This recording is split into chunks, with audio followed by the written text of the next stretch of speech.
A very warm welcome to all the participants for today's CEP session, and also very happy morning to all the participants and to our speaker, Mr. P Karthikeyan sir.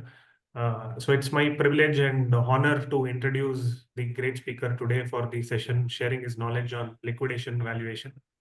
So Mr. P Karthikeyan is a chartered engineer, arbitrator, a registered valuer, and a consultant with expertise in rehabilitation, project management, techno-legal services, and plant and machinery valuations. Registered with Income Tax Department and IBBI, taking up valuation assignments pan-India. He holds multiple qualifications, including BE, MIE, FIITARB, and CE1, MSc in Plant and Machinery Valuations, MSc in Yoga and Naturopathy. A faculty member for IIV RVO, he trains professionals for taking IBBI valuation examinations. He is associated with various institutions like Institution of Engineers, Indian Institution of Valuers, Institution of Technical Arbitrators. He was the past Joint Secretary General of Indian Institute of Arbitrators, committed to social causes. He founded Tirumandiram Yoga Mandiram and a Research Center and the Accident Prevention Association to promote wellness and safety awareness. So, with this brief background, I would welcome you, sir, for today's session. And I would request all the participants to make use of his wisdom and knowledge on the concept liquidation valuation, due diligence aspects. So I hope that we will be more enriched by the end of the session, and all of us will be more enlightened with the topic liquidation valuation. Welcome you, sir, and over to you. Thank you, Mr. Kaushik. It's a pleasure meeting you all on a Saturday morning, early morning, 7:30. Uh, uh, First and foremost, I'd like to thank BVA for having given me this opportunity to meet you all, share my ideas, and take you on a journey in exploring. I will be exploring along with you the due diligence required for liquidation valuation. Okay, before we go to the subject, there are few things which I'd like to say. One about my passion. I have two passions. One is yoga. Yoga per se, being Indians, we everyone has yoga in us. Whether we know that or not, we are part yogis in some form of other. Because we, as the Indian tradition, we've been uh, doing yoga, practicing yoga, some form of yoga without knowing that we are doing yoga. That runs in the blood. So each and every one, whether you are conscious about yoga, about you being a yogi, about you practicing yoga or not, you are a yogi. So, and what are the benefits yoga gives us? Yoga has very good medicinal benefits, health benefits. It has the potential to increase your life, make your life at even at old age like 70, 80, 90 to be youthful, to overcome all the pressures in today's modern world, a stressful world. We have a lot of pressure, stress. Doing yoga, you can uh, give away with all those stresses and you can have a fantastic life. You don't have to be dependent on medicines. Right. Uh, so, what I would suggest you is get into yoga in some form or other and start practicing the basics of yoga. The basics of yoga are uh, first two. Yoga basically is eight limbed, and the first two are with discipline. One is discipline towards the society, and the second is personal discipline. And the third comes asana. The asana is nothing but being in a position. You are in a particular asana.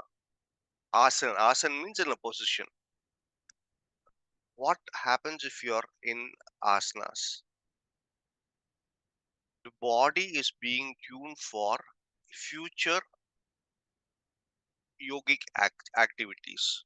You're tuning your body to be in a particular position for a long time, which means you are conditioning your body. And after asanas, there are uh, lakhs of asanas. Whatever you do is recorded as an asana. Whatever position, the position we are presently in, we are sitting in a chair. Without the chair, that asana is called Utkatasana. Assume, just think of yourself sitting in a chair without the chair. That is called Utkatasana. Utkatasana has its own benefits. And after all these asanas, might be you can select some basic asanas, tadasanas, stretching your hand, standing and stretching your hand. Stretching your hand has a fantastic effect on the frame, the structure of your body. It expands your vertebral column. Today's modern world, we have all the cervical problem, lumbar problem, and uh, other spine related problem. Doing Tadasana daily for 1 minute, you don't have to do it for 2 hours, 3 hours. No, 1 minute. Each asana, if you can stay in that position for 20 counts, 30 counts, it will be fantastic. 1 minute, you are uh, treating your body. Like for example, we go to hotel and treat ourselves. If you are in a position for 1 minute, you are giving your body a treat, nothing else. uh, Tadasana, and you can select basic asanas. In case you need any guidance on asanas, you can ping me or send me WhatsApp. And as asana is a very good therapy. Asana is a very good therapy for multiple problems, for blood pressure, heart problems, for thyroid, endocrine problems. As a therapist, I have cured a lot of issues, and uh, cervical spondylosis, lumbar, all ages, things can be reversed. Okay. And after asanas, you have pranayama. Okay. The breath, which makes us, which is the most important thing, prana, doing breathing exercise. We are all breathing day in, day out from the date of we were born till the last moment. But are we doing it in the right way? Okay. Please start doing all those things. And then you go into meditation and other aspects of yoga. One. Uh, So anything, any doubt with regards to yoga, you can. I am also a student of though I have what you master is hardly a fraction. What you are yet to learn is uh, the ocean. So with regards to yoga, I welcome you all to practice yoga. And second thing, my passion is accident prevention association. It is a very hard topic, uh, a topic which people will not want to discuss it. One One aspect yoga is about life. Accident prevention is again perspective, is also about living. Okay. We live without an accident.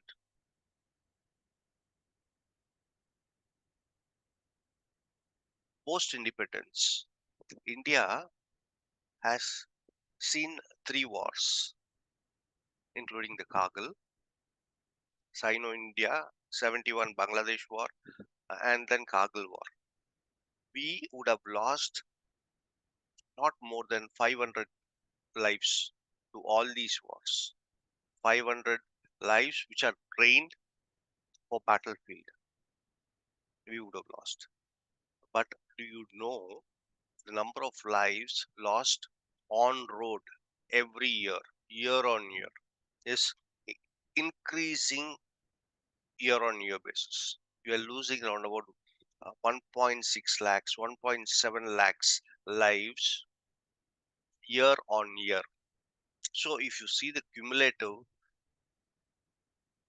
that is just for a comparison reason. I had talked about the war. We are losing a lot of lives. It is not worth it. Wearing a helmet, wearing a seat belt, taking precaution while driving. In driving, it is only uh, after you. Alok Kaushik is asking, is the session on yoga? Absolutely not. I'm just introducing so that uh, latecomers, we are giving them an opportunity to join. And these are my passions. Wherever I go, I talk about my passion initially, because once we go get into the subject, we will not have time for all those things. Uh, so let's be safe on roads. Road is not a place for competition. In road, it is only after you. Give others a way, even if they are wrong. Smile at them, wave at them. It is not for competition. It is for transportation. Road is a place for transportation from point A to point B. Speed does not help us in any way. If you want to move faster, take a flight, right? Now that, and we'll try to prevent life. We will never know which life we have saved by going, by following the rules. A faceless life we would have saved. So, my request is, please follow the safety rules every time, all the time. Okay, safety helps. Well, we'll get into the topic. The topic for the day is due diligence in liquidation valuation. Now, topic seems to be a little heavy. There are, if you split it, you have uh, three heads. One is due diligence, one is liquidation, one is valuation. Okay, you can combine liquidation valuation for getting to understand liquidation valuation. Since we are all registered valuers, we don't have a problem with understanding what is what on valuation and liquidation valuation. I will start sharing and we will dive into the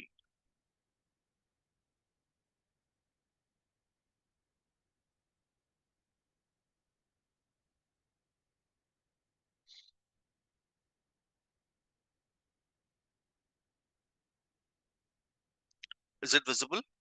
Yes, sir, it is visible. Thank you. Yeah. Okay. Now, each one has a way of looking at any system. Everyone's perspective varies. How you look at a thing. My way of looking at things, which I have developed over a period of time, is to find, go put everything under the lens of K5 principle or K5 circle. One is, what is it, and why it should be done, and how it should be done, and where and when. So it is know what, know why, know how, know where, and know when. Once you finish the circle, you will have enough clarity as to whether you have to take up that assignment, take up that move in that direction or not. Okay, it is know what, understanding what it is, and second thing, why it should be done. Now we know we do a lot of things. Why? The question is why. Like for example, in the area of advertising, advertisers, advertising designers, the ad creators, they want you to fall in for immediate impulsive buying. Okay, once you put any kind of purchase through the circle, you will know whether you need that or not. We have a lot of things which we have bought just like that. It will be very attractive. You go and buy, and then it will be lying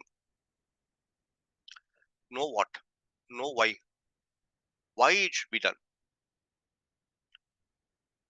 Once you have the reasons why it should be done, you will have a good clarity whether you need to do it or not. If you need to do it, do you have the resources to do it? How? Where? Where it has to be done? You can't do everything everywhere. Everything has a place and time. Know when. Okay. Once you complete the circle, you have total clarity. You can use the circle for any given process, any given system, and you will come out with flying colors. Now let's go get into it.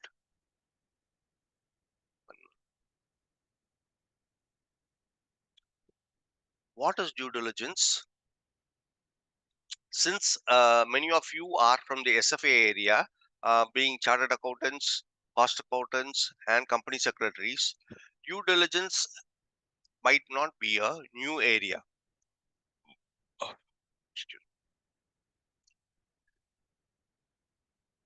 but anyway, I will go through it for the benefit of others for whom due diligence is not a day-to-day affair.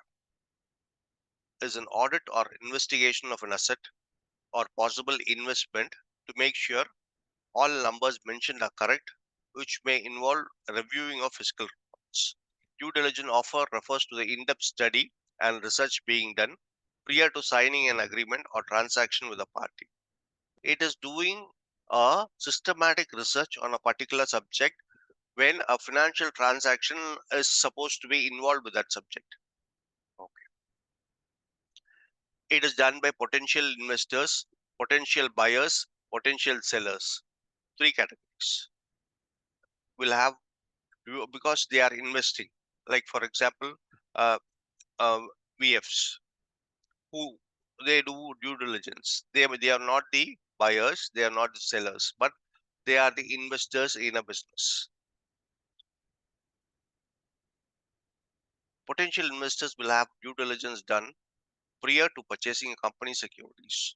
Sometimes due diligence also refers to an examination a seller does against a potential buyer, which may include whether the buyer is with the to sufficient with access to sufficient resources to successfully finish the transaction, whether he's got enough money to buy the transaction. Like for example, you see in real estate transactions, they would have given you in advance, they would have blocked the transaction, and it will be dragging for years.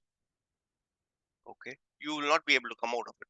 So due diligence has to be done whether he has the potential to buy or the backing or the financial backing to buy. So know that what is due diligence? A research being done, a systematic research being done on a particular subject or an asset for its worthiness, to, for investment, for buying or selling. Why for selling due diligence is needed? What is the price at which? Because every asset comes along with certain values. Whether you're going to sell it to this particular buyer at this price or not.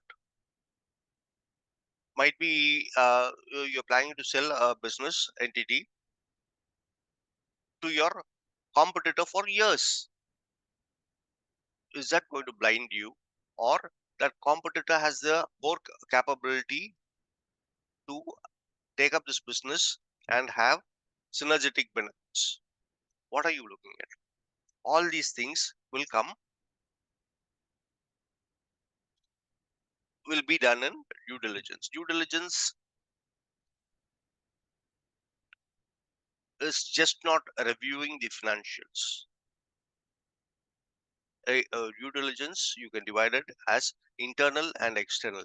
Internal factors are within the business entity. External factors are outside the business entity, outside the particular business entity. Everything has to be seen,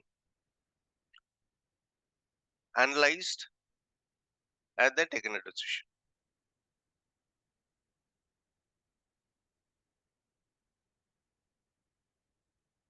Okay, again, know what? Etymology. Due diligence means the roots of the word. We are going debere mean to owe. Diligentia meaning carefulness. Term, yes, where did the term come from?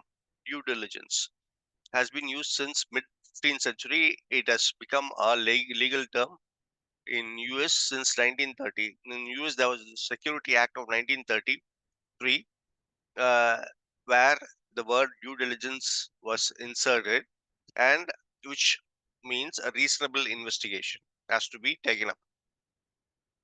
It in general it means required carefulness or reasonable care. In a legal context, it means the care that a reasonable person takes to avoid a harm. In business, it means research company does before financial transactions. And now the second K. Know why? Know what we've seen? Know why? Why due diligence? To make an informed decision. Why informed decision? So that you are selling at the right price, you are buying at the right price, your investment is in the right price. Whether the business is a sunrise industry or sunset industry, what is the point in investing in a sunset industry? Okay, uh, like for example, Nokia, if they had done a due diligence somewhere in 2000, mid to in 2000, between 2000 and 2010, okay, they would have seen where the business model is moving towards, from button phones to touch phones. Had they done proper due diligence, will Nokia be in the situation where it is today or where it was in 2010? The number one company in the world, it went flat. Okay, one good example: why due diligence? To identify potential risk, to identify point of inflection where button phones were condemned. People started moving towards better technology, hand phones, and hand phones opened uh, windows to the world. You can do every operation with your phone, correct? Hand phone, touch phone, or smartphone. To so you need to be informed. To you need to identify potential risk. Once you identify potential risk, again you are going back to one. You can make an informed decision to negotiate better terms. Informed decisions leads to negotiating better terms to comply with regulatory requirements. For example, every region has a different set of regulatory compliance requirements. Unless or until you are familiar with that particular regulatory requirements and you start investing, your investment is in for a toss. To protect against fraud. Today, we know how many frauds with the advent of handphones, with the advent of banking, internet banking and mobile banking, so much frauds have. In fact, we are told that certain nations they employ Indians in their own country for this fraud system. They say they advertise jobs for Indians. They take the Indians, and it is almost like a prison. They're not able to come out. They're working. They're made to work as scamster. This is happening in Southeast Asian countries. Supply chain risk assessment. Okay, what happens in a geopolitical situation, in a geopolitical war or something, where ships are not able to move in a particular direction? It has to take, the supply chain is broken. Once the supply chain is broken, what happened during COVID? There was a big disruption in supply chain. Supply chain is the area where it starts just not distribution. It starts with the raw materials to the finished goods. sourcing of the raw materials to the finished goods, entire operation, entire movement of material. Okay, so it is just not with your own company, it is with your supplier's company. The your supplier has a problem, it is going to affect you. Your customers have a problem, it is going to affect you. Pending litigation, arbitration, etc. What happens if yes? What happens if the company has a litigation? It has an arbitration. Arbitration litigations are quite expensive. When, uh, for example, with infra companies, arbitration litigation can make or break a company. So all those things, knowing in advance, is knowledge is information is power. Knowledge is power. Once you have this knowledge in hand, you can make use of it and take a informed decision.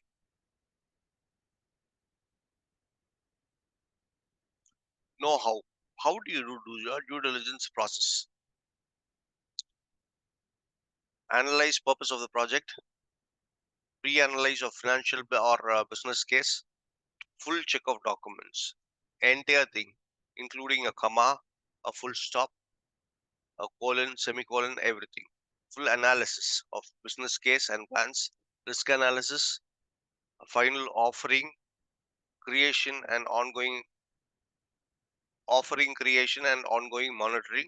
Again, goes back to it is in a cycle. So that more number of iterations, the more clarity you will have on taking a decision. When, at what point? Early in the system, once the investor decides to invest, they start the due diligence process. Due diligence process is not a single day process or a 1 week process. It might take months, might be 3 months, depending on the size of company they want to invest in. Investors, when they want to invest, it is very big companies, not small companies or a startup. Angel investors, when they want to invest, even if it's a small startup company operating out of a flat or out of a garage, they do a due diligence on the concept, on the future 50 years or future 5 years, 10 years, 15 years, 20 years, how things are going to change. And based on their report, they will invest. Without doing this, because for startups, due diligence is a very tough thing. Unless or until you don't have any facts and figures to do due diligence. Then what are you doing a due diligence on? A projection of the future business, on the projection of the future trends, on a projection of the future demand supply, on the uh, future projection of the technology that is going to rule in 2035, 2040. 2035 we may not be needing petroleum. Do we need petroleum in 2035 or 2040? It could be hydrogen. The cost of transportation is going to come down drastically, but till then it is going to keep increasing because it is a sunset industry. And their investments have been very huge, and they'll try to uh, take as much money from you as possible. The reason, even when the rate of barrels are going down, the prices will not come down because they have understood clearly whatever investment, the returns are going to be limited period. It is not going to go for perpetuality. It is not going to go for another 50 years, not for another 60 years or 70 years. It might happen in another 10 years, 20 years. With lot of solar um technology coming in, lot of the hydrogen technology is going to be a game changer.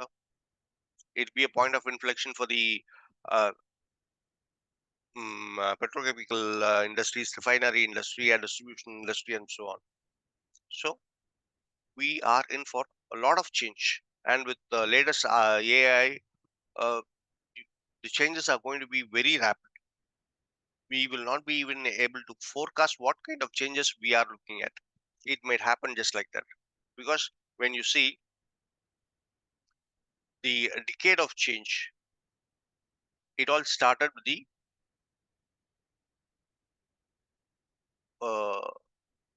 internet. If you look back till 90, things were moving in a direction of change, but everything was calculated. We knew this was going to happen, this was going to happen, this. STD, the same wired phone, remember. And then came the mobile technology. Mobile technology and internet technology came together. Almost the mobile technology, before the mobile technology was launched in India, you remember there was this pager technology. Okay, pager and mobile having the paging facility inbuilt in it, the pager got obsolete. It was for a very small, very short time period. Let's say uh, 5 years max on the maximum from the start of introduction to the end of the industry. So lot of changes, and once the internet came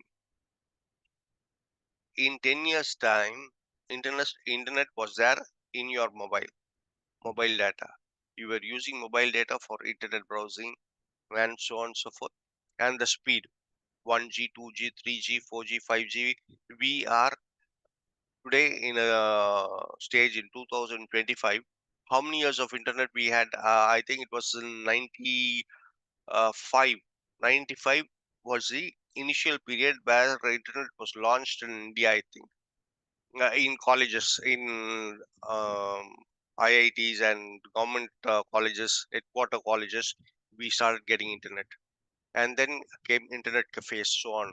So in a time period of, let's say, 30 years, correct? 30 years, look at the speed where we have achieved. This kind of changes, we're talking about change. This kind of rapid change has never happened in the history, even in the last century. This century, everything happens fast. Everything is fast, which means the life cycle of a product is also fast. Okay. So when there's an investment going to be made, how fast are you in a position to make your business out of it and pull out? For example, venture capitalists, they don't look out more than 3 years or 4 years. They start taking their money and investing in a new business. Okay. When do you invest? Early in the business? Then nowhere. Okay. All related zones, internal, external ESG audits, geopolitical research audits from local administration to UNCITRAL. UNCITRAL is United Nations Commission on International Trade Law. That decides, that is a body, excuse me, United Nation body which decides the future of trade in the world. Okay. Whatever individual country, like for example, US today has said we have uh, uh, trade regimes, tariffs. Okay, UNCITRAL will decide on that is an individual country.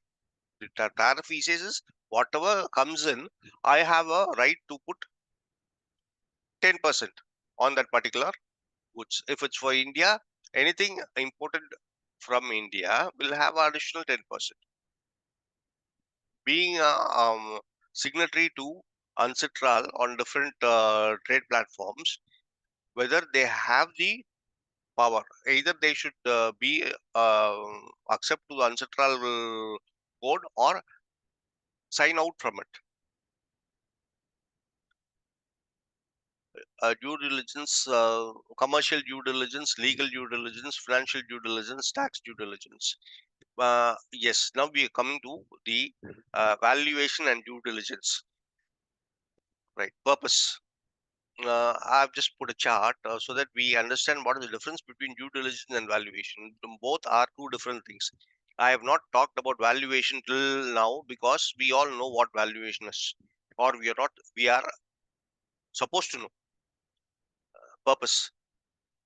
Due diligence helps to understand a business before investment to avoid root shocks. Yes.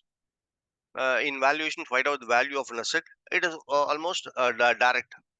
Find out the value of an asset, tangible, intangible part, and total business. Process involves the due diligence process involves a detailed analysis of a business financials, legal, commercial, tax, and technological aspect. Whereas here in the process of valuation, inspection, data collection, analysis, assumptions, working, and report preparation.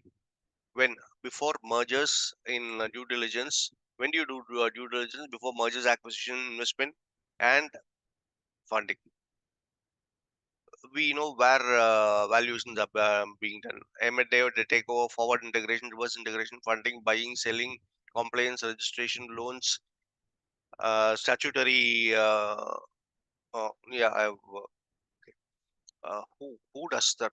Third party auditors. Due diligence is done by third party auditors based on uh, and it is based only on due diligence is based only on solid facts, whereas valuation is data plus assumption based an estimate of the value of an asset. You have assumptions in valuation. In due diligence, there is no assumptions. Then how is valuation integrated in due diligence? Any idea? Valuation, the report. Once you sign the report and give the valuation, it becomes a fact to the other person, to your client. That is the power of your report. As a registered valuer, once you sign the report, it becomes a fact. Okay. Though you have considered many assumptions, your report becomes a fact, and that is being considered by the third party auditors who do the due diligence. It is based on solid facts, right? Due diligence and valuation. Now we are warming up to enter due diligence and valuation. Why is due diligence needed in valuation? Is an audit or investigation of the process of valuation of an asset to make sure that the purpose of valuation is in line with the assumed basis, premises, approaches, methods, assumptions, deviations, facts, and figures, which may involve reviewing of backup sheets and records. Due diligence offer refers to the in-depth study and research being done prior to signing the report. So we are coming to due diligence in valuation. Audit or investigation of the process of valuation. When do you do an audit? You do an audit after completion of the valuation. Once the draft is ready, you can do an audit to make sure that the purpose of valuation is in line with the assumed basis, premises, approaches, methods, assumptions, deviations, facts, and figures. Once you go through it, you will know that all these things are in line and one thing is out of line. So what you do a revision of your valuation report and may make sure that everything is in line with the due diligence offer refers to the in-depth study and research being done prior to signing of the report. Okay, with regards to due diligence and valuation. Why? Again, you can. It happens. These iterations, the K5 circle, you can iterate it as many times. The more clarity, the more resolution the more clarity your report will have. The mistakes will be avoided. To what extent you want to avoid the mistakes? Increase the number of iterations. This K5 circle increase the number of iterations. Why? Why is due diligence important in valuation? The RV is an expert in the field of valuation in a such class. The client takes further action based on the report. The client takes action based on your report. Any small deviation that you project is going to have a bigger deflection in his action, which means what has to go in eastern direction might go in southeastern direction or northeastern direction, because the angle is same, whether it is uh, after 10 meters from the midpoint, or 5 meters from the midpoint, or 1 meter from the midpoint. The angle is the same angle. Okay, that is the angle which you have projected. A good valuation takes the action of the client in the right direction. A flawed valuation might go to the extent of breaking the business of the client. And finally, we'll come back to the RV in a different form. Okay, CBI, disciplinary committees, suspension of practice, etc. Now you know. Again, you will be reading this. Once you read the final line, you will start reading this from the beginning. The RV is considered an expert. You will go a number of iterations, because among professionals, not all the professionals have teeth to teeth with the disciplinary people like CBI, DC, and others. When you don't do proper due diligence in your valuation, all these things are possible to happen. This is not a threat. It is a. I'm not trying to scare you. This is a threat with which we are living as registered valuers. It is part and parcel of the game. We have accepted that risk and we are moving forward. And coming to, yes, now, so far so good. Let me,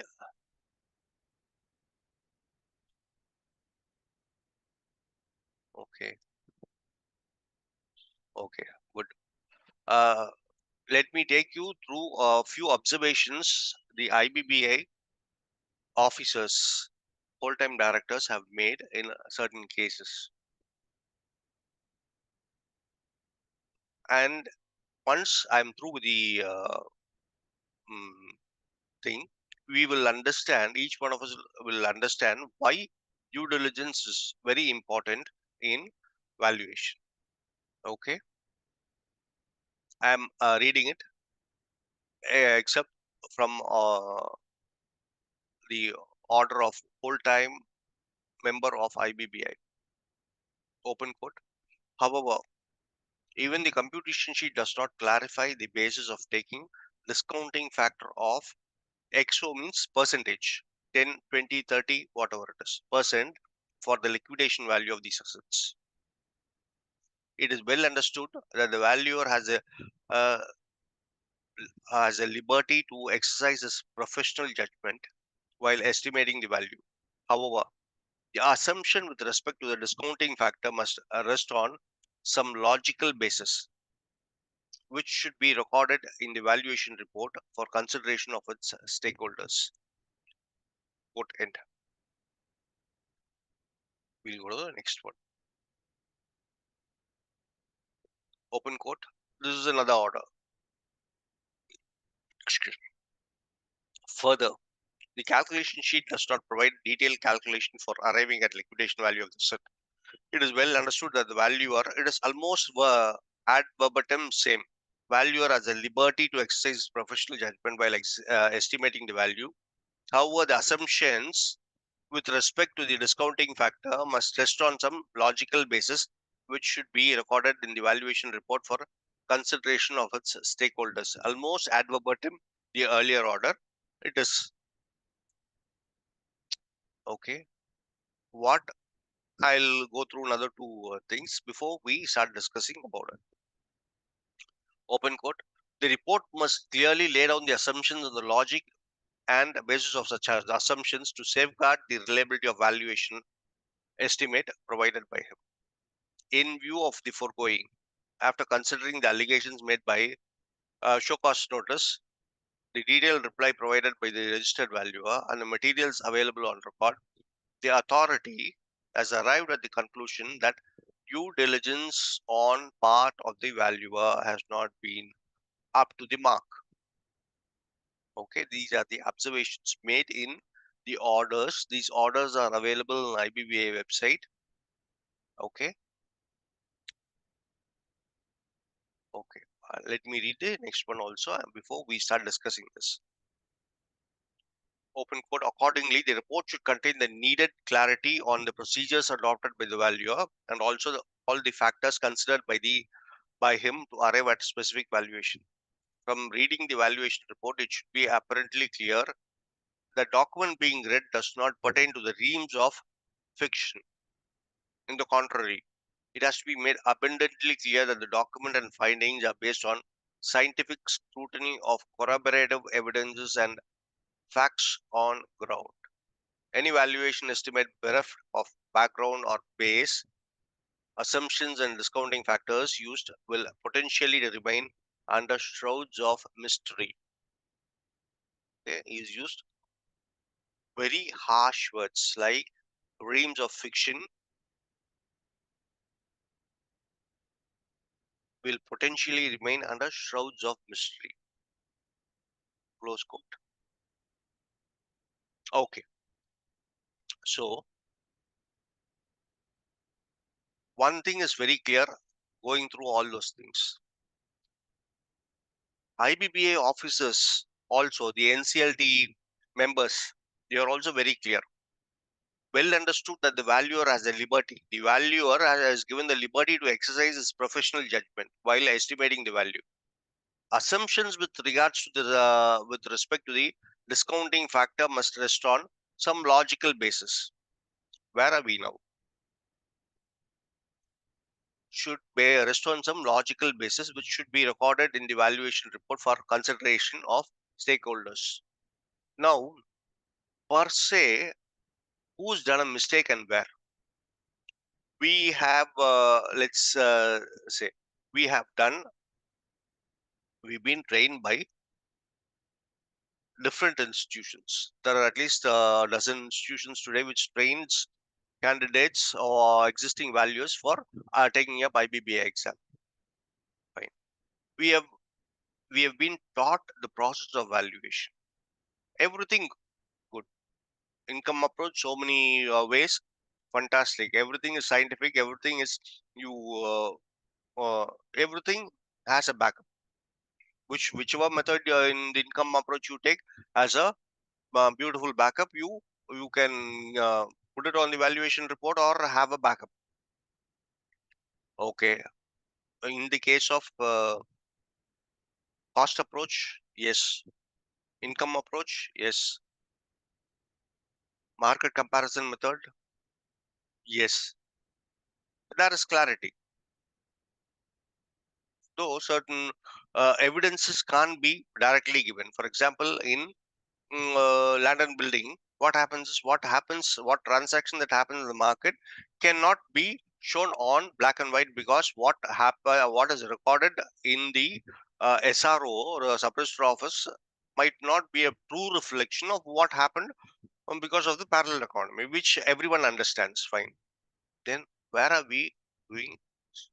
When it comes to liquidation alone, we have a problem because even the institutions, I think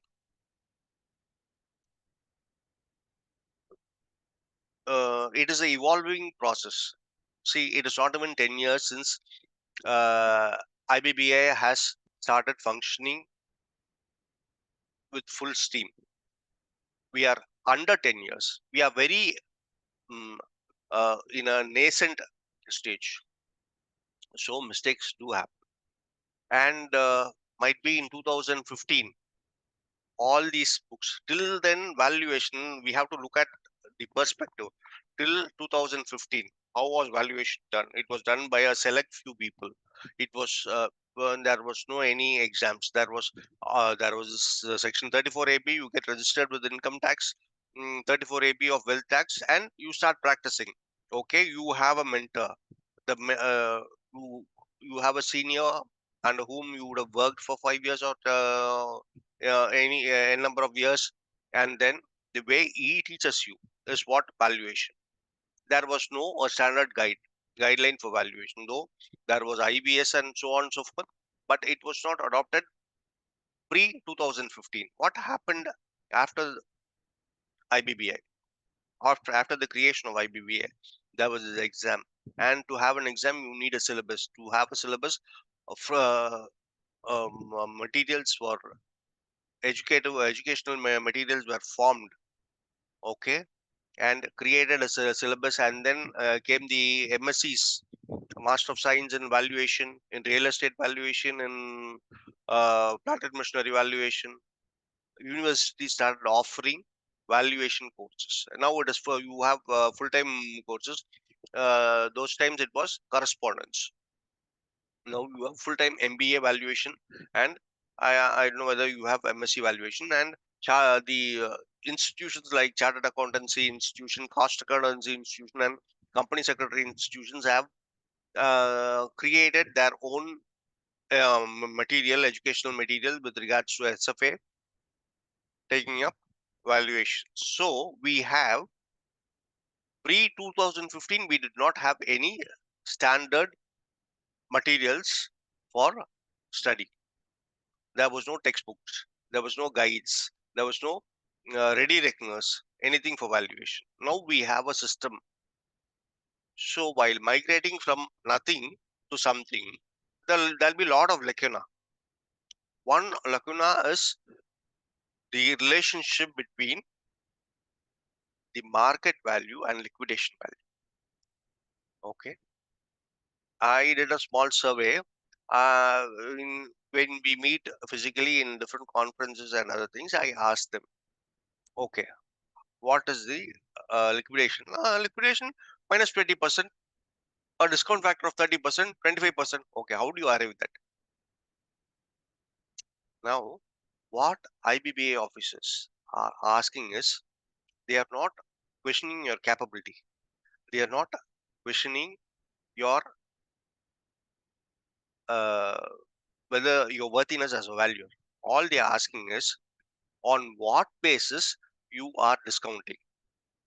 For discounting, it is just not going to Reliance and taking a 20% discount. They offer a 20% discount, I'm taking it. It is not like that. On what basis is that X% of discount being offered for liquidation funds?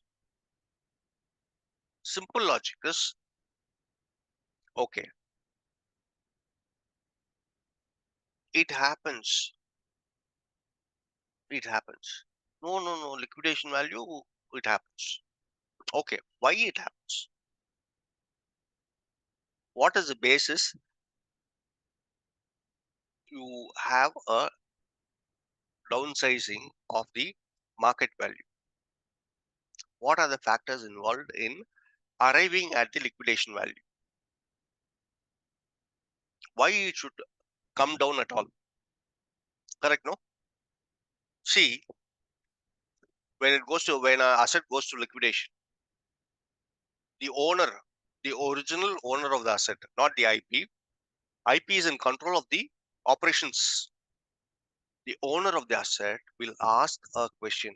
If we have not been conditioned by the institutions on valuation, we also might be having the same idea. Why should there be a drop in percentage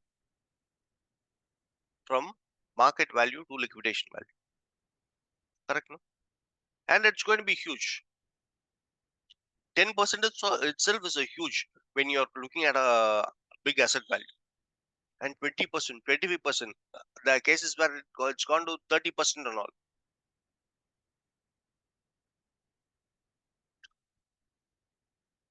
And one thing is that. And second thing is, once IBBA pulls up a valuer, whatever asset class, he is not a fresher out of college. He has put in so many years of professional services. He has got trained uh, by professionals, and come all of a sudden, just for a mistake which has been handed over, and we have taken it. We have not assumed it as a mistake. But once you analyze from the perspective of the seller, from the perspective of the IBBI, from the perspective of NCLT bench, you understand there is a gap. There's a gray area which has not been answered by the institutions in training.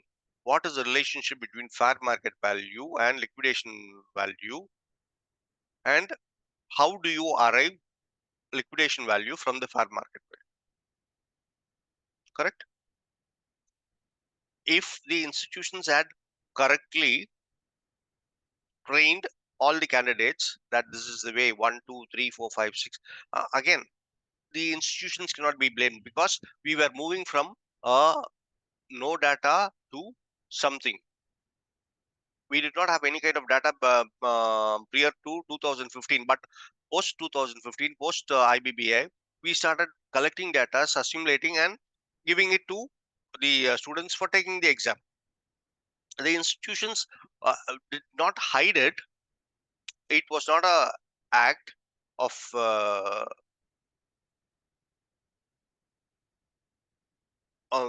error. It was not an error. They were not. They did not foresee that such a problem might crop up. Okay. As to the relationship between market value and liquidation value, because the percentage is heavy. This, if you see the IBBI website, the notices and other the orders, you go through it, are at least a dozen cases have been caught up for this particular thing. Why is there a drop in liquidation value? Yeah, that is the reason I've given you 4 instances where the whole-time directors put all these questions. He is saying, I give you as the liberty, the value as a liberty to do his professional job. But we are bound to understand the report is meant for someone, and that someone is bound to understand how it happens. Now let's get into it. How it happens. We are running. Okay.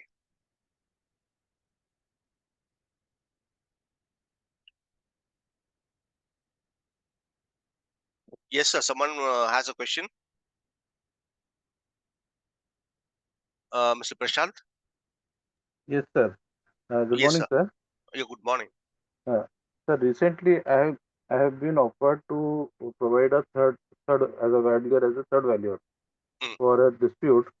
mm, I am a land and building valuer. Let me be clear. mm, mm, mm, mm, Now, what has happened is that I had seen that case. They had given me the details of the NCLT order which has come up, mm. in which there was a question that the two valuers have not defined how they have arrived at the liquidation value. Correct. And this is something which we normally we do not know how to Mm, actually, there is no certain formula or something. So how correct. do we how do we address this issue? Yes. In fact, this is my second lecture with regards to this particular thing. We had a conference in Goa this January uh, 18th and 19th, where I had presented a paper, and this was the main issue. Mm, That lecture stopped at this point. mm, After this excerpts, the mm, lecture I had to conclude because due diligence has to be done. And mm, at that point of time, I started. I have put up a question, and I've said, mm, due diligence. Okay, mm, how do you do a due diligence in finding what is the relationship between the market value and the liquidation value? Let us mm, move in exploring the idea. See, even today's presentation, I think it is first of its kind in arriving a relationship between the market value and the liquidation value. mm, Because if someone had done earlier, there should be some kind of a record that this can be arrived in 1, 2, 3, 4, 5, 6, 7, 8, 9, 10 steps. But since it is right. not there, I think we are exploring. Along with you all, let's explore how to go about.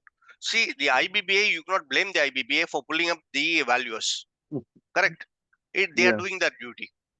Mm, Values per se, we have been taught, okay, give a discount. When it comes to liquidation, give a discount of 20%. How are you going to substantiate that 20%? absolute. Yes. Correct. Yes. Yes. Let's Mm, move. yeah. And in bank valuation we do distress selling and realizable value. Now, there's a Huh. difference between realizable value and liquidation value. See, realizable value with regards to, yeah, there is a lot of difference between liquidation value and realizable. In liquidation value, you have two.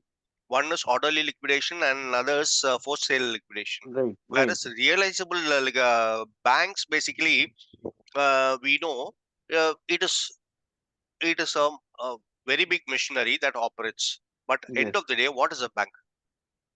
Mm. What is a bank? Bank is an institution. Institution, a age-old institution that Yes. lends money for interest. Correct. Okay, Right, and sir. they want their pound of flesh. Mm. Okay, Yes. Yes, and sir. usually they take extra, Right. and they are not and they are not emotionally attached with the Mm. uh, mm, Borrower. debtor. Okay, debtor or creditor. Right. So banks, they cover only they are the most selfish people because Mm. that is their business. Mm. Okay, if they want to do charity, they cannot be in banking industry. Mm. Mm. They take deposits. They take 1 million deposits of 1,000 rupees each and Yes. give it to 20 loans. Mm. That Mm. is where they make their money. Right, sir. Okay, so all their interest, their focus is to make sure that they get back their money. Right. So when they give a loan, it is only for a percentage of the original value. If it Right, is sir. okay, if a flat is going for 1 crore, they will extend a loan for, if it's a new flat, for around 80. 80, maximum Eh, 80. correct. And Mm. how many years loan? 20 years loan. How many times the money gets interest? How many times is the interest? For a Mm. 20 years loan, you might be paying 2 times of the cost Right. as interest. Okay, Right. so Right. totally your payment will be for 3 crores. Right. Correct, the cost of three flats. Mm. Okay, Mm. after you paid them 2.5 crores, and Mm. you say you bounce 3 checks, Mm. 3 months. What Mm. happens? He is pulling that for And under surface and he is putting it on sale auction. You remember? right. Right. Yes. Correct. Right, See, sir. they are not emotional. You are emotionally attached with your Mm. property. They are not emotionally attached. They will not. They are not going to say no, no, no. The Mm. asset value is 1 crore, but though we have given them only 80 lakhs and we have taken more than 1.5 2 crores as payment. Let's Mm. no. They want Mm. their pound of flesh. Right. Okay, simple as that. So Mm. banks are not worried about all they want their realizable cost, estimate that they are taking from the valuers will be less than the market rate. Correct? Mm. Mm. They will make sure it is, and that is how a banking system works. So Right. realizable cost is not liquidation cost Yes, because sir. it is the flat is in a good condition. It can be sold. Right. Okay, Right. correct. Any given time. Yeah. So So I now, just wanted to know, as a mm, land and building valuer, what should be we should do for arriving the liquidation value? You have elaborated for SFA value. That is, I wanted if you can yes, yes, elaborate. yes, yes, yes, yes. Let's go through it. Okay.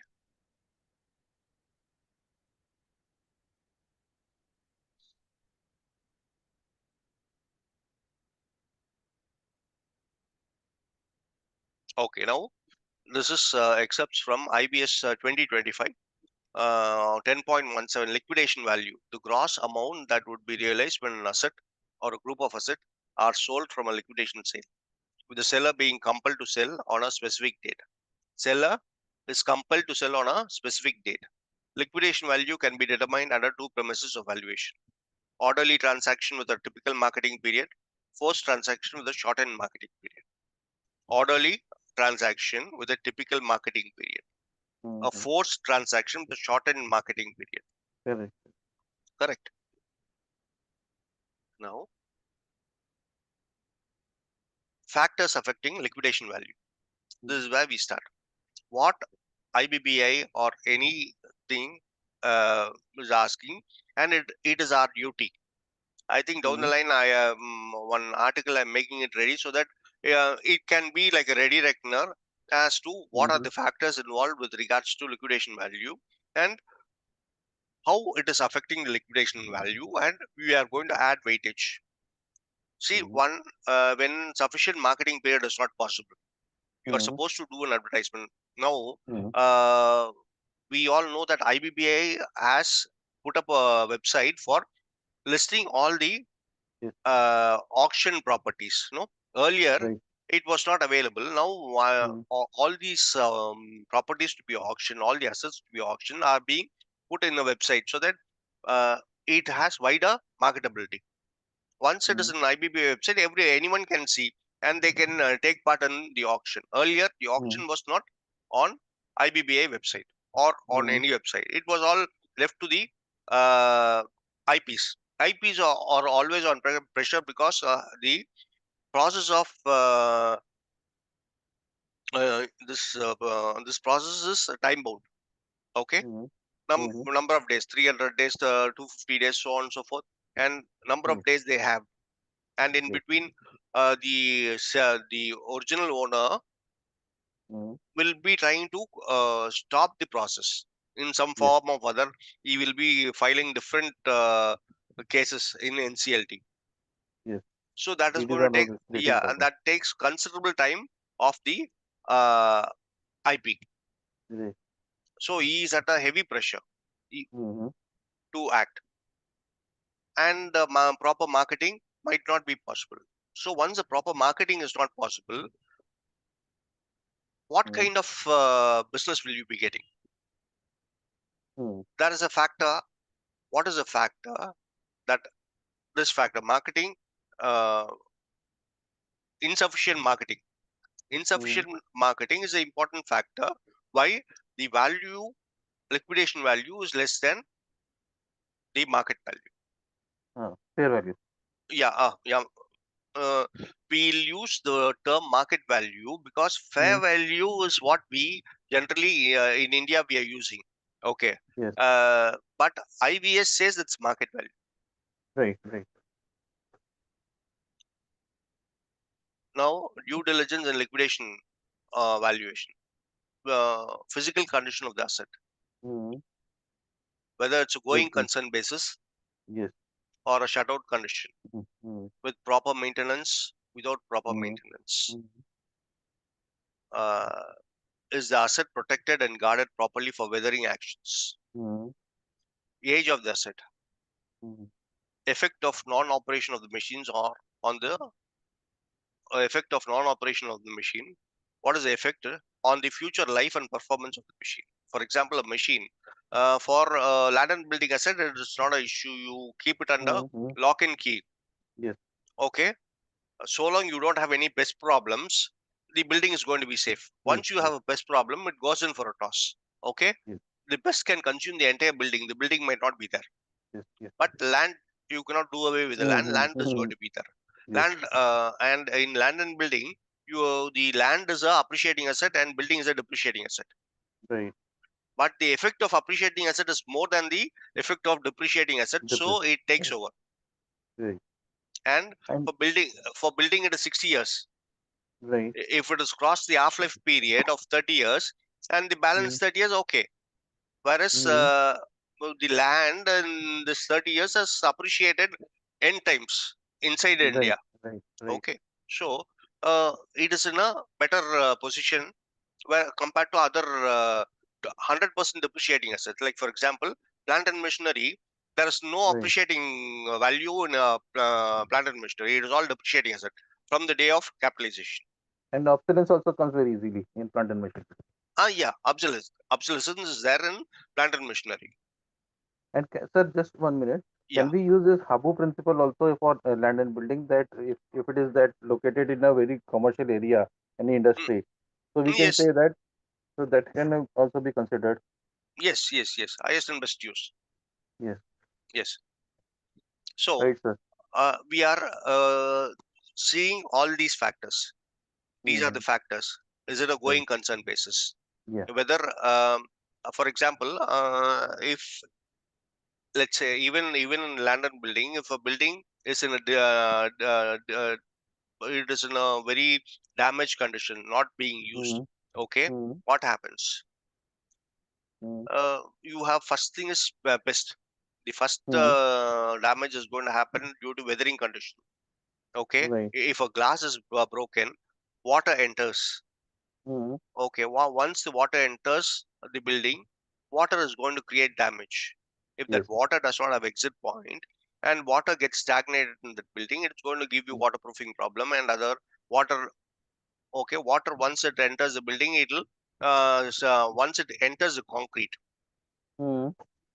spalling happens. What is Yes. spalling? Yes. Spalling is the damaging of the reinforcement. Reinforcement. Right. Yeah, the reinforcement gets rusted. Once the reinforcement get rusted, what happens? Spalling is a process in which the concrete is should be monolith. It becomes non-monolith. That is, once the water ingression in the reinforcement happens, the reinforcement rusting starts. Once the Yes. rusting starts, you cannot stop rusting. It Yes. keeps increasing, and the concrete loses its power. Bonding. It starts bulging. That Yes. bulging Yes. process is called spalling.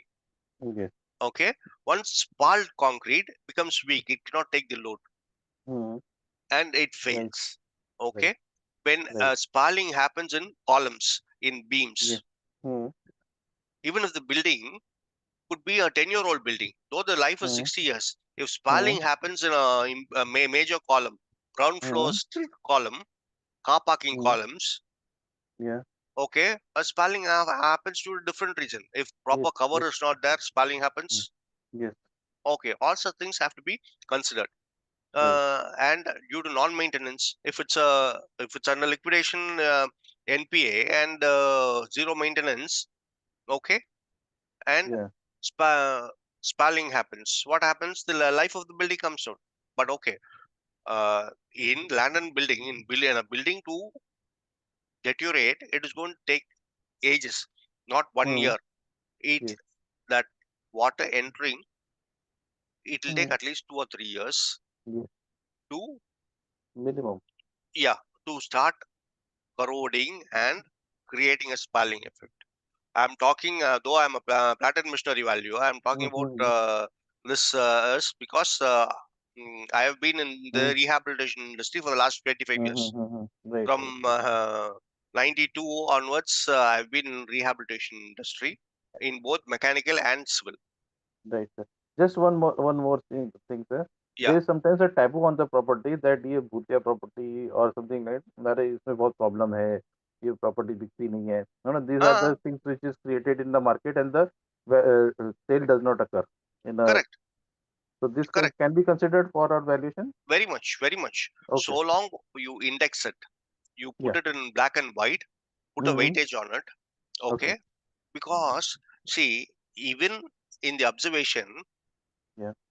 the whole time director of Mm-hmm. IVBI, he Mm-hmm. says, Mm-hmm. okay, I'll just go through it. In fact, is it okay? We are discussing on land and building. No issues.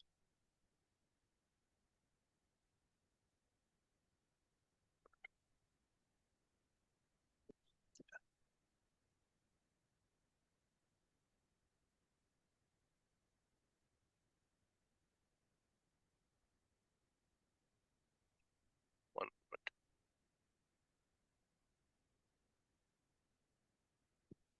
Report must be. The valuer has the liberty to exercise his professional judgment while estimating the value. Mm. With regards to exercising your professional judgment, the no one can interfere. You are given a Mm-hmm. free hand. You understand, no? Mm-hmm. He Mm-hmm. is not the NCLT bench or the NCLAT bench or the whole-time director or the disciplinary committee. No one is.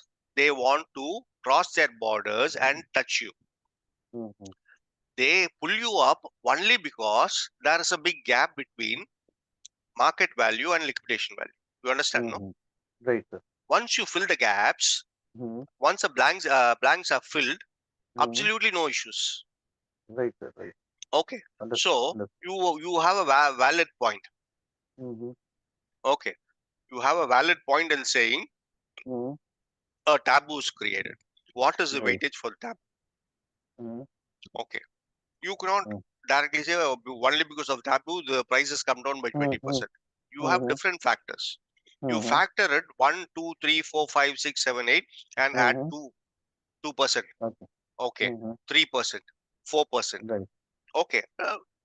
See, 10 into 2 is 20%. You Mm-hmm. come down to 20%, which you have initially said. But how do Right. you come to that 20%? Mm-hmm. That is a major thing. Right. Okay. Once you have the 20%, you have a tabulation.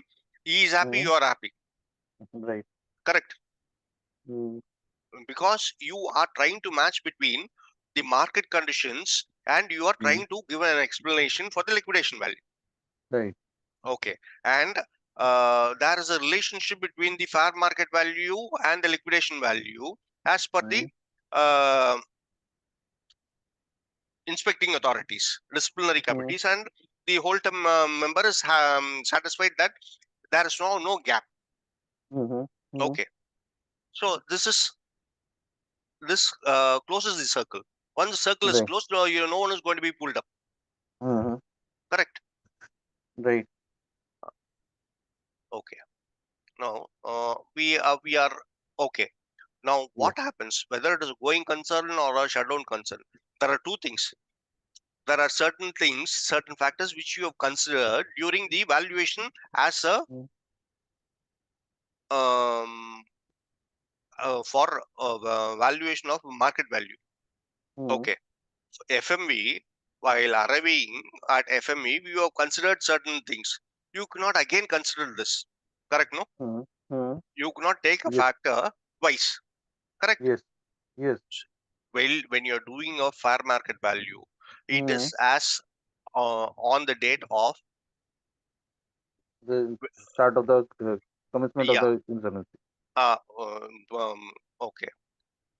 What happens? So long it was on a going concern basis, that was Mm-hmm. the X was the market value. Correct. From going concern basis to Mm-hmm. NPA, which means it was in a shutdown condition. Right.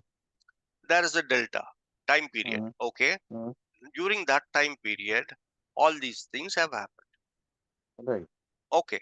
Once you give the clarity for the others too, because you are an expert, you and me are Mm-hmm. experts, we are Mm-hmm. experts, we as Mm-hmm. registered valuers are expert in the domain of that particular asset class. Correct? Correct. Correct. That's how the world sees us, the clients Right. sees us, the authorities they see us.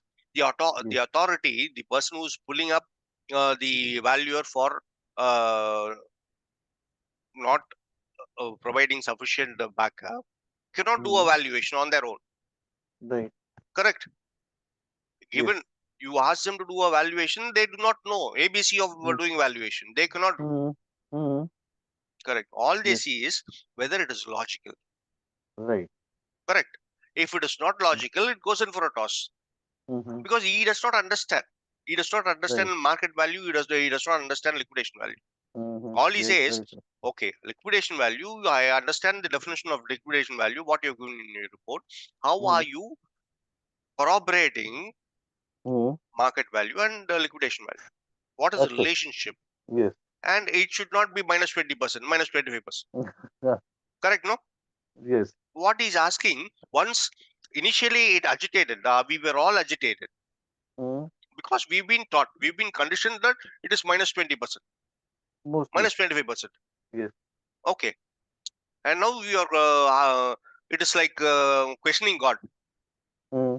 How dare you question the existence of God? Okay. You cannot Mm-hmm. question. Correct, no? Mm-hmm. Right. See, only when you, like Swami Vivekananda, Mm-hmm. he questioned, he found out what real God is. Mm-hmm. The difference between Ramakrishna Paramahamsa as Guru and Swami Vivekananda is that, Mm-hmm. okay, questioning and finding out. It is not to say no directly. It is not to put you down. Questioning you is to find out. Now, IBBI has questioned us, pulled up a few values, though it was enough tormenting. Okay, when someone, the average age of a valuer is around about 45 to 55, correct? Right. Right. Which means he's put in already 20 to 25 years of experience, and someone being, after doing all these things, after in the institution says 20% liquidation value, you put 20%. Right. Right. After all these things, someone was pulling up, what kind of emotional damage it happens? Right. Okay. You go through the websites of IBBI, you will know, and it is not a one-day process. Even, see, in many cases, the IBBA has taken a very lenient view, saying that you give me this, and with a warning, it has sent the person off. But the time period, it might be the entire procedure might take 1 year time. 1 year time, the mental pressure Yes. and the entire confidence of that value is being shattered. You'll say, I don't need this bloody nonsense. Correct, no? Yes. Yes. Most of us stopped doing SCRP valid. Ah, okay. So, see, there are people who do bad things in every industry. For them, it is not a because he knowingly has accepted to do a bad thing or act of crime knowingly. For him, it doesn't matter. When you do proper things according to the book, and then someone pulls you up, you are the most agitated person. Correct, no? Right, sir. For a person who does okay, no problem, value I'll give, no issues. Yes, sir. Whatever We you will want. share the profit. That is Yes. for him. He has accepted to do a crime, and he is ready for facing the punishment.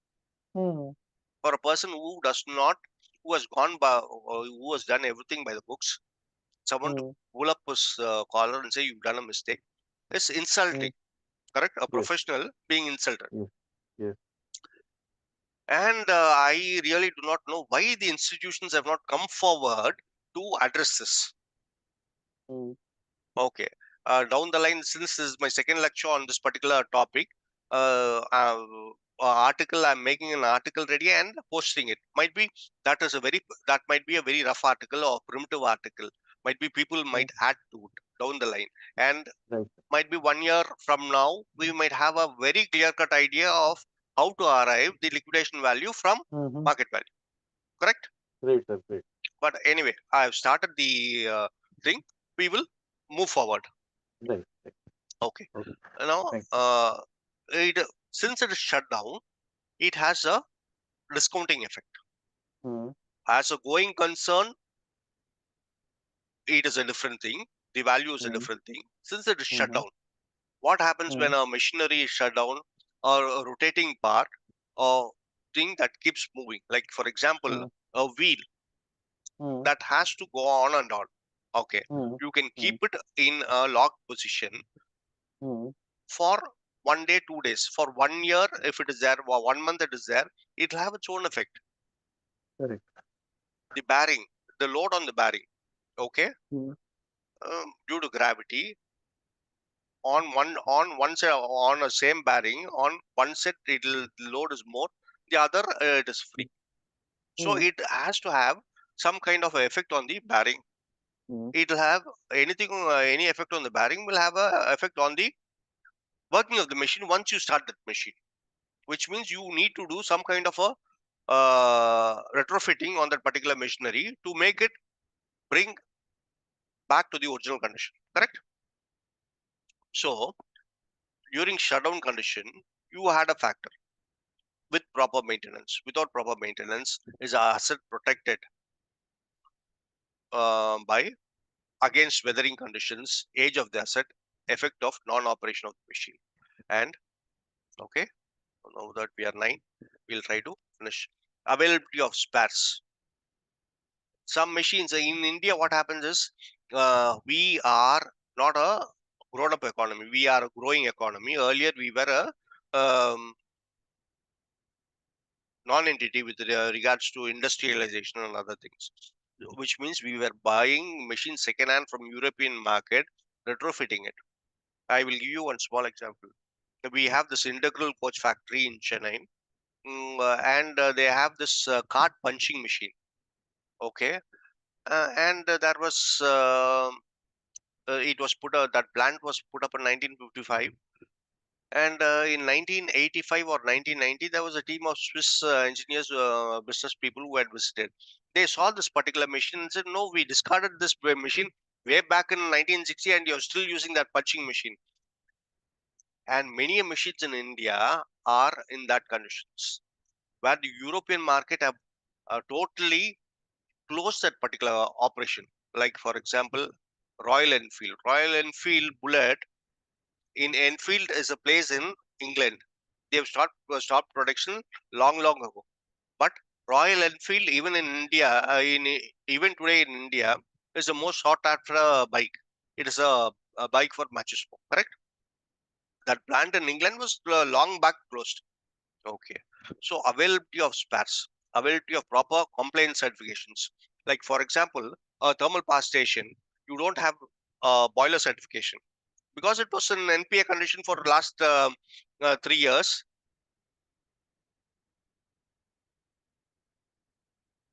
The boiler certificate was not renewed.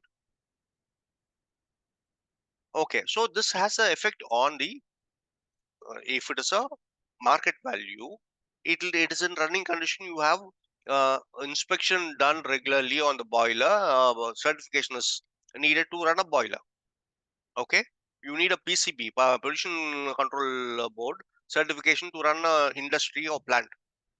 If that is not there, you can discount. Availability of raw materials. For example, let's take the example of India. Availability of raw material at a reasonable price to run the business profitably. If the prices shoot up, what happens? Like for example, small mini thermal power stations we had, the price of coal shot up to such an extent that it was not feasible to run the plant. So they shut the plant. Reason for shutting the plant: non-availability of raw materials. Factor it. Availability of maintenance contract for the equipment. For example, turbines. Turbines, though we have local people who do the servicing of turbines, if it is uh, by the parent company, you have a AMC, they supply the spares. If otherwise, what happens? You have to source for local spares, which might or might not fit with the particular turbine. Okay. So, do you have the maintenance contract? If it's a NPA for shutdown condition for the last 3 years, you wouldn't have renewed the contract. If you do not renew the contract, what happens? Maintenance, once the contract is cut, they might not be interested in renewing because it's a age-old plant. It is a 15-year-old plant. In India, we run everything for 30 years, 35 years. Correct? Availability of maintenance of software licenses. Now everything is machine based, PLC based. Almost all machines have come to PLC. PLC needs a software. The software is sometimes it's a one-time software, so sometimes it is on renewal basis every year. Like for example, uh, we are running short of time, so these softwares have to be renewed on a year-on-year basis. If it is not renewed for 3 years, what they'll say is you either pay, you have to buy the software, a full software that is obsolete. Okay. And the technological standing of the machine with regards to industry standards, might be it has gone obsolete. Obsolescence, technological obsolescence has set in for that particular industry, particular machine, so it might not be in use. Okay. And okay, next one. Market conditions. What is the prevailing market conditions? Geopolitical effect on liquidation value. How is geopolitical? See, when the prices of crude shoots up below beyond which it is not feasible to run a particular machine. Okay, it is dependent on petrochemical industry, not directly petroleum or diesel or petrol. It could be some byproduct of the petroleum industry. If the crude touches $120 a, a barrel, it might not be feasible to run the industry. They close shop and it becomes an NPA. Correct? Demand for all these things have to be factored. Once you start factoring all these things, compile all these things, factor. You don't have to factor it initially. Put 2% for each and everything. You factor the numbers, okay, and then you add the weightage. Demand for second-hand machine in India and in Afro nations. Suddenly, there might not be a demand. Why there is not a demand? Because there might be a new machine available at the second-hand price. So demand, like example, let me tell you what happened. You have this flex printing machines. Flex printing machines in 2000, in early 2000, it was a very big market. It was the square feet of printing charges, including the flex, was around about 50 rupees or 60 rupees. Okay, that was with machines from Italy, Germany, US, and suddenly Taiwan machines started flooding the industry. What happened? The price of a Taiwan German machine was around about 50 lakhs, 60 lakhs. The Taiwan started offering machines at 50%, 25 lakhs, 20 lakhs, 10 lakhs with the same quality. A person who has taken two German machines, he put one Taiwan machine. When he compared, the result was same. He stopped paying the bank. You understand, no? How the dynamic works. Why should he pay the balance 30 lakhs to the bank? He can buy 3 Taiwan machine and run profitably. Liquidation. Okay, a clear-cut case of liquidation process.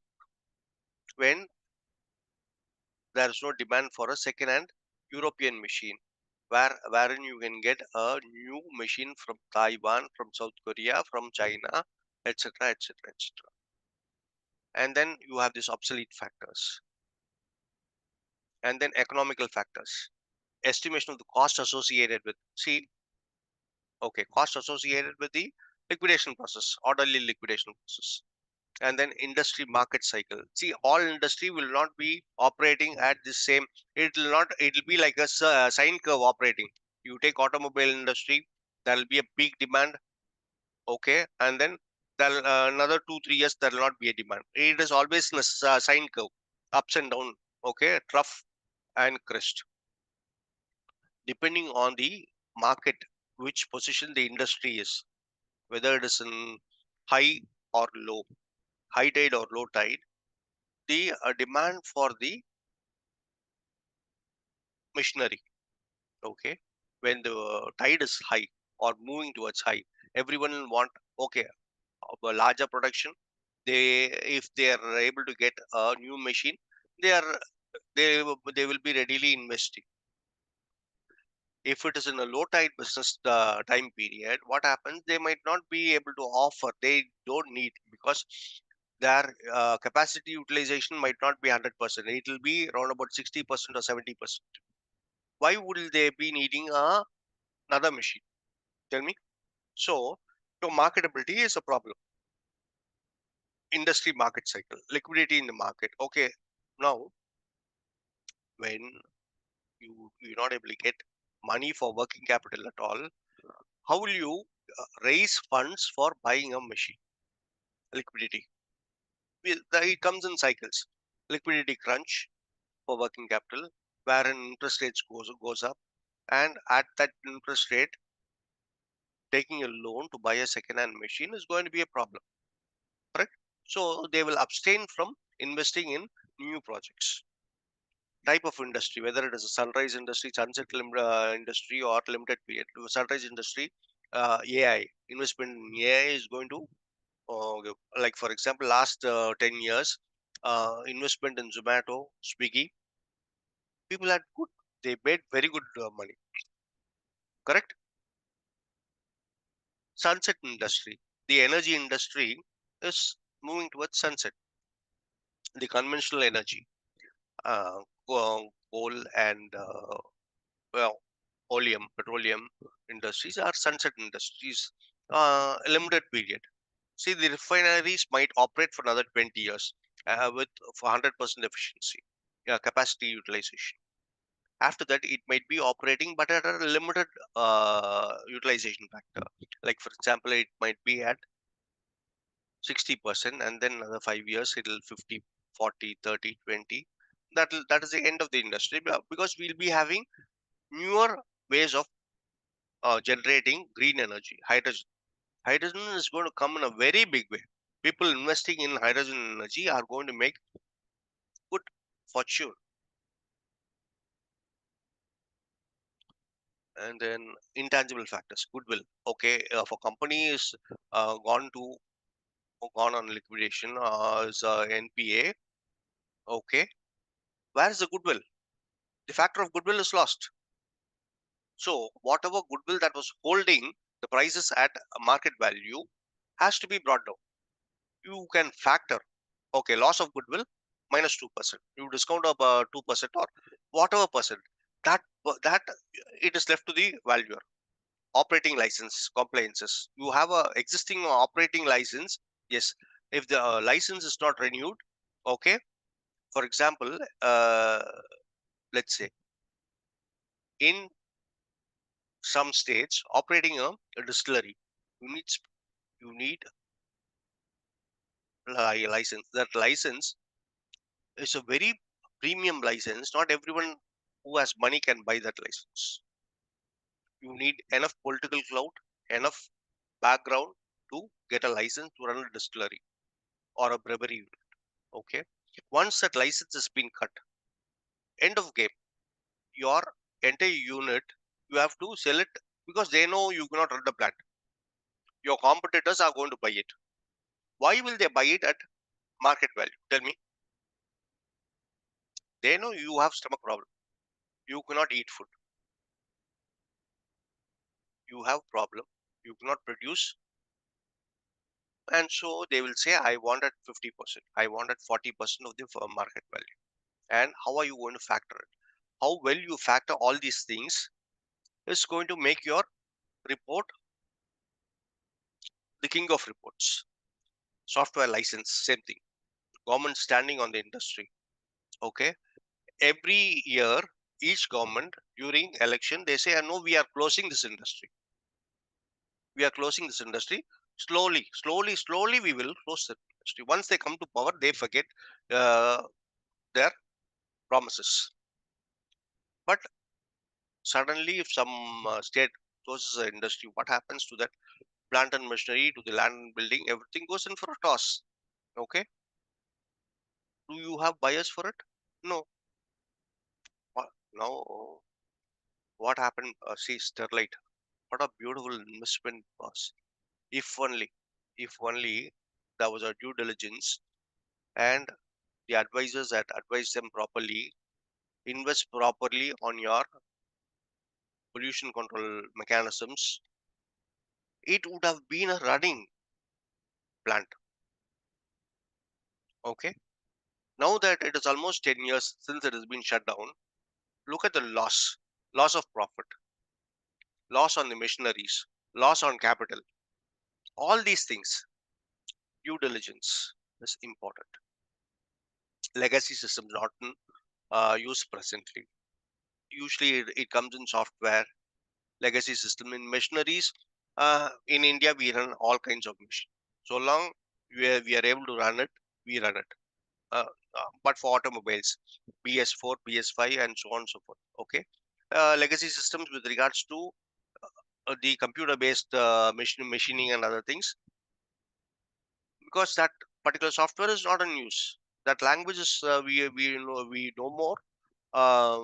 Use that language for building the software. So it goes in for a toss. Legacy systems. Everything has to be factored. We coming to the last area, environmental factors, polluting industry. polluted land parcel, contaminated water land, polluted waterways, causing radiation carcinoma. License cannot be renewed due to pollution problems. So, because of this, the value comes down. Once you know that this particular industry has is going to create, does not have the compliance, does not have the capability to give a pollution-free product operation, will anyone be able to buy that particular industry? Lock, stock, and barrel. Machineries, no. So the value comes down. The machinery is in a good condition, but the compliance, will the machinery operate with compliance, or what is the investment needed to run the machinery in compliance? Correct. All these things are a factor that affects the liquidation. From market value to liquidation, all this goes through all these process factors. Well, I'm planning to end now. You factor 1, factor 2. I have left this blank because this is to be filled by the valuer. Factor 1, factor 2, factor 3, factor 4, economic factors, this factor, obsolete factor, obsolescence factor, and so on. You do the weightage and you hand over it. Okay. Once this is in a tabular format, everyone is going to accept. It can be plus or minus because it is your own opinion on that particular asset. No one is going to question. The reason people are registered values are being pulled up by the organization because they are doing their job. We have missed in this particular area. Now that with this kind of a clarity, or if someone can polish it in even in a better way, and you put it, you have the factors affecting valuation, factors that influence the liquidation value. Once you list out all the factors, put the weightage, 1%, 2%, 1%, 3%, all put together, 23% is the discount that you're giving to the fair market value. Your job is done. Okay, and my job is also done. So, okay, do your due diligence at every stage. Best wishes, Karthikeyan. Thank you. Thank you for being a fantastic audience. Okay, let's open the floor for discussions. Time is 9:20. Hope I have not crossed my timeline. Over to you, BVA, ma'am. Sir, good morning. Good morning. Sir, Yes. I have some questions. Yes, sir. Sir, whatever the factors we have discussed then, Ah. generally these are also considered as a part of while arriving at the fair market value. Correct. Only thing is, see, we are deciding it is going to be sold, but subsequently, no, there are no any buyers are there. Therefore, it may go into the liquidation. Generally, these two values we have to give together. Okay, what is the fair market value and what is the liquidation value? Therefore, when all these factors are already considered while giving the fair market value itself, then how the value is going to change between the fair market value and liquidation value? Unless the sale problem is there, therefore the people are not interested in the saleability is the only the issue, if I am right. One is marketability, one is Yeah. saleability, Yeah. one is the taboo factor, which my friend had pointed out. Yeah. Okay. Yeah. And So that also, sir, while arriving at the whatever the taboo factor is there, while arriving the fair market value also, that might have already come in. Why is taboo going to come in a fair market value? The asset is like that already, no? No. We are not considering the position of the asset. Okay. We are not considering saying that this is a west-facing apartment, so it has not that taboo. We are considering. Fair market value. No. Let me finish. That Yeah. that comes in fair market value. Yeah, correct. this taboo which we are saying is this asset is come for sale. This is a NPA asset. Okay. The taboo that it is a NPA asset, that itself has a discounting factor of 1% or 2%. Yeah, okay. Okay. That taboo is being considered. No, Not the that taboo, see, when arriving at the fair market value also, that has to be considered, no? Otherwise, no. Why would you consider that in arriving at the fair market value? No, this As factor a fair is there market already. value, It is known factor. no. As a fair market value, it is a going concern. Highest and best. No. Of course, see, for in the going concern or the what are they, if you see the what are the liquidation also, it can be a going concern or otherwise in lump sum or otherwise in so many 5 or 6 factors are there. No, if it is a going concern in liquidation, you don't need any discounting factor. Okay, the value will not come down. If it is a going concern under liquidation, that comes for liquidation, the discounting factor is not going to be very much. It might be definitely. 3 to 5%. So it is But no one is going again, to. that marketability and the time constraints are there. Yes. Because of that, Yes. also it may be some discounts Yes. maybe have to be given. Yeah, you put marketability, lack of marketability. Yes. 2%. Yeah. Okay. Finding the due to marketability, people have not come. Yeah. Okay, saleability is also affected. You factor each and everything. No, these factors, what you say is it has come. Marketability has not come during arriving at the fair market value. Yeah, correct, no? I agree. Regarding that aspect, there is no any second opinion on that. Definitely, of course. If the time is there, one value. If the time is not there, okay. Orderly forced liquidation or the orderly liquidation. Yes. Two aspects will be there. Yes, only in a forced liquidation, you have lot of the delta is more. The difference between market value and liquidation value is more. Yeah. And you have to factor why it is. Correct. Okay. With the, I think I've given around about 20 or 25 points. Those points are most of the things. It will come as a part of the what are the while arriving at the fair market value. That is what I feel. No, as a going concern. Yeah, of course. Okay. As a shutdown in shutdown condition.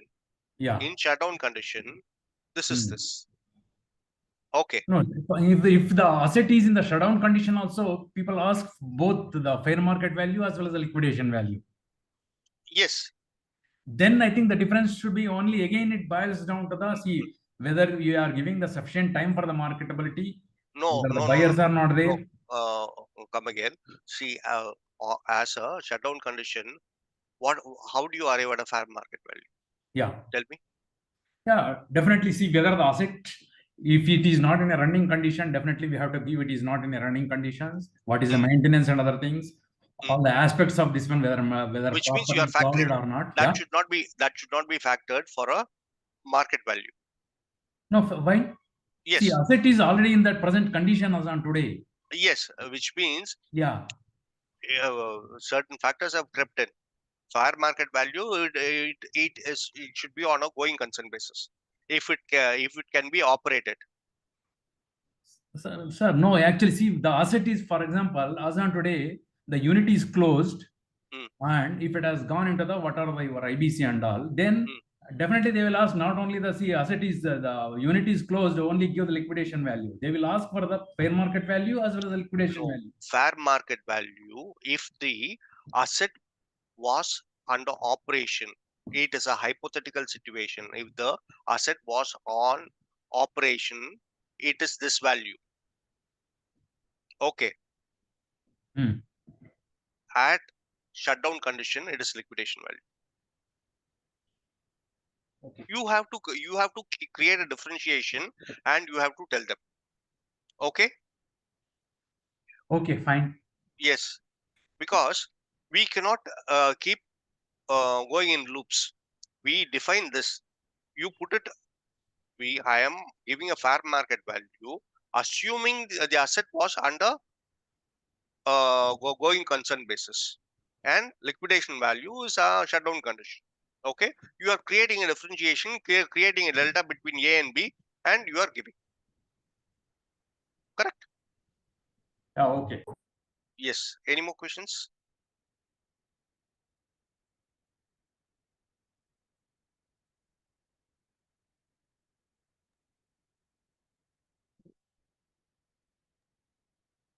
Okay. Yeah, no questions. Subradi? Okay. Yeah. Yeah. I request Subradi sir for vote of thanks. Okay. Thank you, sir, for a very enlightening session on due diligence and liquidation value. There's a lot of insights that you gave to the audience. First, you gave us an insight into your passions, yoga and accident prevention. Then you walked us through explained the meaning and origins of the word due diligence and difference between due diligence and valuation.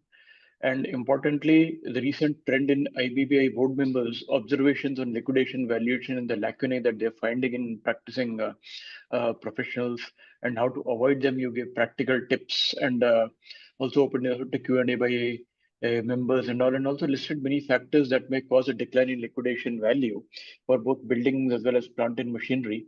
Thank you so much for this extremely enlightening session. Though I'm not an RP and only an RV, I could still sustain my interest in liquidation values and those things. It was kind of very insightful and useful for me to kind of brushing up my knowledge in all of these aspects and all. And I hope all the members also found it extremely useful. Thank you very much, sir. Thank you. Thank you. Thank you for the opportunity, BBA. Thank you.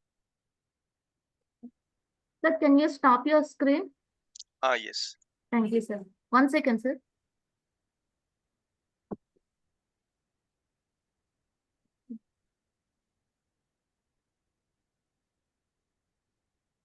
Karthikeyan, sir, on behalf Yes. of PBA, we'll send you the memento. Please share your address privately. Yes, please. Thank you, sir. And thank you, participant. Have a nice weekend. Thank you. Thank you. Thank you. You too have a Thank you. great Thank you. weekend. Thank you. Thank you, ma'am. Thank you, everyone. Thank you.